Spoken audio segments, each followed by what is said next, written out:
the Browns' best offensive player being lost for the season and maybe longer with an injury was not the worst thing from last night.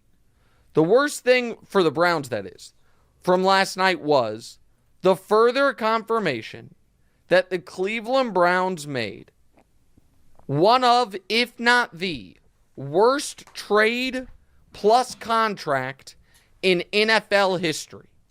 So Deshaun Watson is a guy that many Browns fans don't like to talk about, and really, he's a guy that many are completely giving up on, and I don't blame them. But at the end of the day, he is still the future of this team, and his situation just got even crazier, both on and off the field, after facing a disappointing injury which ended his season last year. Before I get into everything, I would really appreciate it if you would drop a like and subscribe. It only takes 5 seconds, plus you can always change your mind.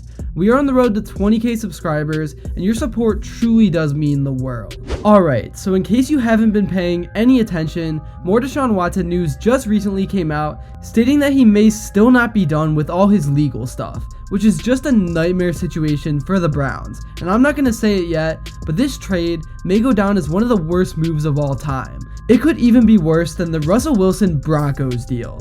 And it's all just so weird to me, because it feels like he has potential, but every time he finally gets some momentum going forward, he takes like 10 steps back. According to documents filed in Harry County District Court in Houston, someone is asking a judge to make Watson take part in another in-person deposition prior to August 1st. The attorney states in the motion that Watson took part in the deposition in June 2023, but it was cut short after his attorney Rusty Hardin refused to allow him to answer some questions. And as a Browns fan, I'll admit, originally, I kind of just looked past all his legal stuff and was ready to watch him play football, but the fact that this is still going on says something. And things have just always seemed off with him, but I am not saying it's over and he's never going to play football for the Browns again. Absolutely not. And I still do think he could make a strong comeback and lead this team to something. But like I said, it just seems hard for him to get momentum going, because once he does, something happens. And that's how it's been the last 2 years.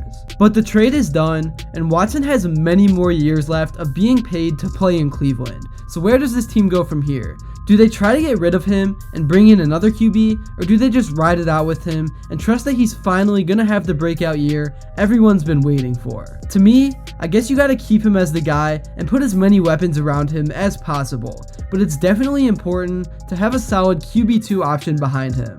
A guy like Jacoby Brissett is what comes to mind. Last season, in the 6 games Deshaun Watson appeared in, the former Pro Bowl QB threw for just over 1,100 yards with 7 touchdowns and 4 interceptions. So he was decent and had a few standout games, including his comeback win over the Baltimore Ravens, who were the best team in the league at the time. But again, once he did that, that's when we found out the next morning that he would be out for the season after needing shoulder surgery. But in a completely theoretical world, there is one move the Browns could make to give themselves a shot at not being completely screwed over by this ongoing Watson situation. And you may never have thought about it, but it's Justin Fields. Most people think of the Steelers, Broncos, or maybe Patriots when you think of his landing spots, but if the Browns wanted to make it happen, they could. But it would come at the cost of paying 2 QBs a lot of money at the same time. And if they got him, that would basically tell Watson they don't believe in him anymore, and he certainly wouldn't want to play for the team. But I don't even think that even matters, because there is no other team that would want the guy, so he really doesn't control his destiny in that matter. But Fields is definitely in a pretty interesting situation right now. He's made his love for Chicago and its fan base pretty clear,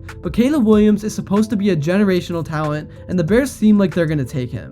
And if they do, there's no use for having Fields on the roster, and I know he wouldn't want to be there, so he's probably going to get traded. So I just wanted to talk about him a little bit, because I've seen a few rumors recently come out about him and the Browns, but to me, it's highly unlikely that anything will happen. And going back to earlier of when I said the Browns need to get a solid backup QB, there have been new reports coming out that both Cleveland and Joe Flacco have some mutual interest in a reunion, and I personally would love that. Obviously, we can't expect what happened this past season to happen again. It was magical, but he's got a ton of experience under his belt, and obviously, he's shown he can be reliable when needed. And now to move on from the QB position as a whole, because it's tiring to talk about as a Browns fan, I want to talk about Nick Chubb, because because he's in the process of recovering from that gruesome injury he suffered in Pittsburgh. And I've seen talks of the Browns not bringing him back to dump off some salary. And I just don't see it happening, and I'm not going to overreact to those reports one bit. He is the heart and soul to everything this team is built around, and even with that injury, I still expect him to be a top 3 back in the league. But I definitely think Andrew Berry should pair a solid RB2 next to him to lighten the load, and because he might not be back right at the start of the season. But yeah, it's actually crazy how little recognition Nick Chubb gets for what he does. Like, the dude puts up better numbers than Jim freaking Brown and many other legends, but all he gets is an occasional Instagram post, and maybe SportsCenter will talk about him for 30 seconds. Nobody can tackle him one-on-one, and he just changes the dynamic of the game in so many ways. And when he runs behind the dominant offensive line the Browns are going to continue to have for a few more years, I just don't see the run game being slowed down anytime soon.